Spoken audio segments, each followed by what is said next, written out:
Good morning. I'm out at Keystone Dam this morning. They've got the dam shut down, so it's kind of nice. There's no cars at all. So this morning's sunrise story is Inktomi from the book The 24 Carat Buddha and Other Fables by Maxine Harris, publishers of Sidran Institute Press. Inktomi.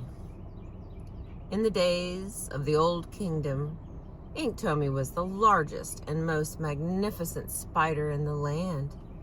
But poor Inktomi was not satisfied being a big, hairy spider. He lamented that he was ugly and awkward. "My legs are too long," he wailed, "and my color is too dark." Wherever Inktomi went, he complained bitterly about how ugly he was and about how he longed to be different. All who met him felt that Inktomi was very pitiful indeed. After a while, the yearning for change became so powerful that Inktomi set off on a journey to find the best thing in the world. As he set out, Inktomi was not exactly sure what he was seeking.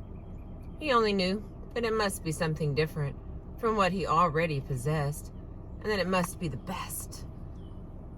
After many days of traveling, Inktomi saw a beautiful bird with magnificent blue and purple feathers that hung all the way to the ground. As he looked at the bird, Inktomi was filled with intense longing. Surely this bird was the best thing in the world. "Oh, how I hate myself," Inktomi wailed. "If only I could be different." The beautiful bird heard his lament and offered to change Inktomi. He would grant the spider the gift of magnificent and bountiful plumage. Plumage that shimmered in the sunlight and would be the envy of all who saw it. "I will change you," promised the bird, "but you must accept one condition." "Anything," responded Inktomi, without even asking what the condition was. "As you will," replied the bird. And with those words, Inktomi was transformed into a creature with long and beautiful plumage. After several hours of parading around in his new plumage, Inktomi began to notice something odd. His feathers were so heavy that he could barely walk, much less fly. "What kind of bird am I who cannot fly?" "That's the condition," intoned the original bird. "I have granted you plumage just like mine, but you must recognize that feathers are heavy and awkward, especially if you are not accustomed to wearing them all day. And of course, since you still have the body of a spider, you are not built, as I am, for flight." "Oh dear," thought Inktomi. "What have I done? I have not been changed into a graceful bird with beautiful feathers. I am just a big, hairy spider dragging a train of feathers behind me." And with that, he began to weep. When he saw Inktomi's distress, the bird took pity on him and asked Inktomi if he wanted to be returned to his original state. "If you want me to remove the feathers," suggested the bird, "I can do so. All you have to do is nod your head, and the feathers on your back will disappear at once." Inktomi shook his head with such force that he almost shook the feathers from his body. When he turned to look behind, oh, he was delighted to see that the feathers were indeed gone. In fact, he thought, "My skinny legs do not look so bad after all." But within a short time, the spider once again grew dissatisfied with his appearance and decided to continue his quest for the best thing in the world. As he prepared for his journey, Inktomi looked to the sky to pray for success. And at that very moment, he saw a finely carved arrow fly through the air. Inktomi saw how swift and straight it flew and said, "To fly like an arrow is surely the best thing in the world." The arrow heard his cry and landed gently at his feet. "I can change you into a creature with the power to fly as straight as an arrow, if that is what you would like. But there is one condition."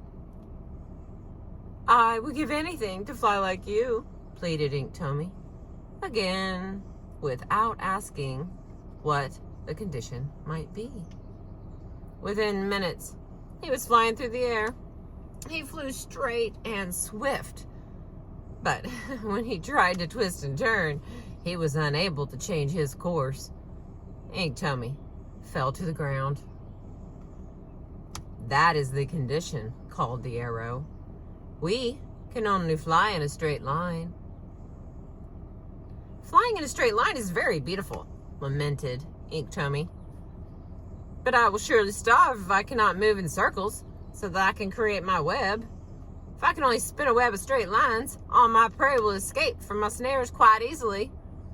A spider who cannot trap his food is hardly a spider at all."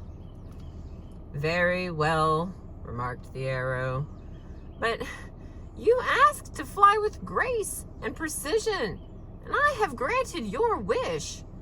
If you would prefer being just a plain spider again, all you must do is shake your head, and you will be returned to your original state." Once again, disappointed with his choice, Inktomi shook his head, and he was returned to the body of a spider. As he sat in the grass, feeling sorry for himself, a young fawn came by. Inktomi looked up and was struck by how beautiful the markings on the fawn's face looked in the sunlight. "How did you get such beautiful markings?" he asked. "When we are very young," began the fawn, "our mothers dig a hole in the earth, just big enough for us to fit. We curl into the hole, and the members of the family cover us with sweet meadow grass. Then our mothers light the grass with fire for just a moment, and when we emerge from the hole, we are marked exactly as you see me now." "That's it! That's it!" cried Inktomi. "Beautiful markings are surely the best thing in the world. Beautiful markings will not weigh me down like those feathers of that purple bird, and they will not prevent me from hunting like the straight path of the arrow. I will begin at once and change myself, just as the fawn has described. I can change myself without any assistance," he shouted to the fawn that had begun to nibble on some fresh green lilac bush. Inktomi began to dig his hole. He covered himself with an abundance of sweet grass and lit the fire. As he did, he declared, "This will be the best thing in the world." Oh, the fire burned for a very long while, and when it died down, all that remained was a charred body. Several animals from the forest had seen the flames curling in the air and had come close to see what was going on. "Oh no!" gasped one frightened chipmunk. "It is the body of the great spider Inktomi." "How can you tell it is he?" asked a sparrow. "All I see is a burnt body." "Oh, I would recognize Inktomi anywhere by the beautiful markings on his underside. You see, in the forest, I hunt for nuts and berries under the trees, and when I look up, I can see the undersides of all the creatures. I always thought that Inktomi had the most magnificent markings on his belly. What a shame that some silly fool has burnt him to a crisp. The additional reading. Inktomi. Oh, how we long to be different, whether it is some minor self-improvement or a major transformation.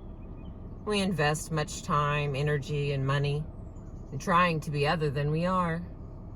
No one would argue that some attempt at self-improvement is often necessary for any process of growth and change. We feel dissatisfied with who we are.